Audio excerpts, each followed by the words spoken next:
We will discuss how we can think of Bourdieusian taste in our contemporary society.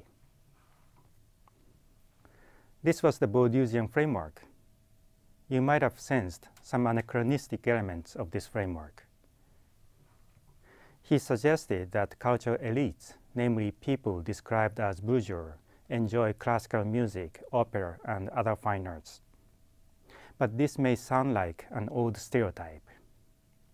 We may need to update Bourdieu's somewhat rigid framework. By trying to replicate Bourdieu's research in the US, Professor Richard Peterson and his colleague found out that the cultural elites valued not only works of high culture, like classical music, but also works of popular taste, like rock and roll. That is to say, cultural elites tend to appreciate a broad range of things, hence omnivores. On the other hand, those with low cultural capital tend to favor a narrow range of items, namely univores. This was different from what Bourdieu found out in France in the 60s. Does this mean that cultural elites do not seek to distinguish themselves? Many scholars conclude that cultural elites do exist and try to distinguish themselves. But their practices are more nuanced.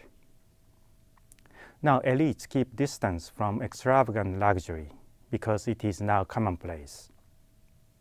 Many people who do not necessarily have the high level of cultural capital now talk about going to luxurious restaurants and hotels.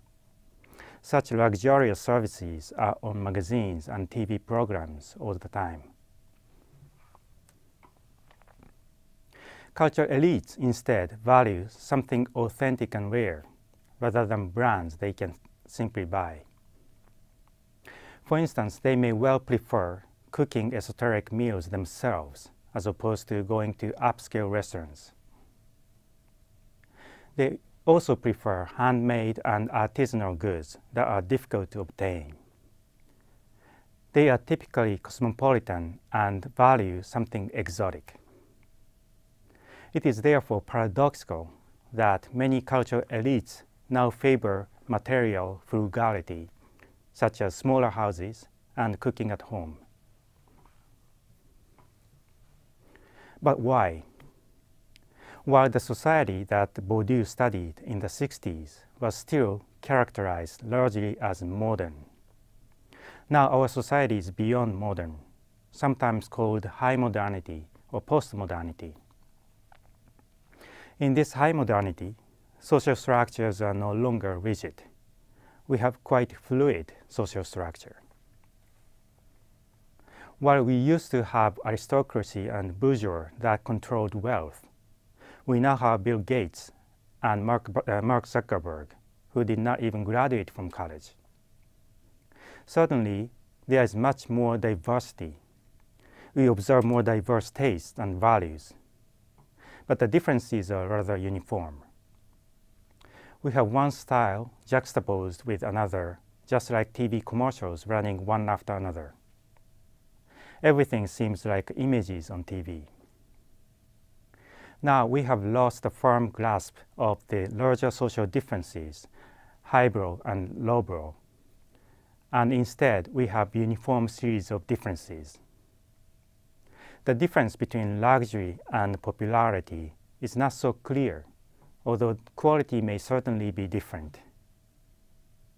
Luxury is no longer rare.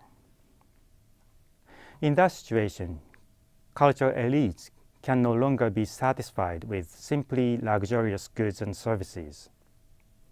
They seek something different. In this sense, we see double negation. Frugality and labor or making things on one's own are now valued as culturally sophisticated. In summary, distinction is always in relation to changing aesthetic practices. What used to be luxury is now negated as cheap. Contemporary taste is quite fluid and subtle.